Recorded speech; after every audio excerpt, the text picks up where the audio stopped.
શું નામ છે આપનું? મારું નામ અફઝલભાઈ રાઉમા. ક્યાં એનજીઓમાંથી આવો છો? અમે રાજકોટમાં સમસ્ત સુન્ની મુસ્લિમ સમાજથી તરફથી જરિયા સિફા એજ્યુકેશન એક ચેરિટેબલ ટ્રસ્ટ નામની સંસ્થા ચાલે છે.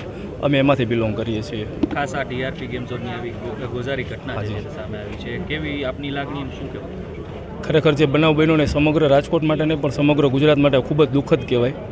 આવા બનાવની અંદર જે નાના માસૂમ અને નાના બાળકો જે આ બનાવની અંદર મૃત્યુ પામ્યા છે એના માટે ખરેખર રાજકોટ શહેર સુન્ની મુસ્લિમ સમાજ ખૂબ જ દિલગીર છે. આવા બનાવ રહ્યા એ ખૂબ જ આઘાતજનક લાગે છે અને આ પરિસ્થિતિની અંદર તંત્ર તરફથી પૂરેપૂરો સાથ સહકાર મળી રહે અને જે કોઈ આ કામના આરોપીઓ જે કોઈ છે કે જેના બેદરકારીને હિસાબે આ બનાવ બન્યો છે, અમે સરકારને તંત્ર પાસે એવી માંગણી કરીએ છીએ કે એવા આરોપીઓ લોકો રહ્યા એને કડકથી કડક સજા થાય.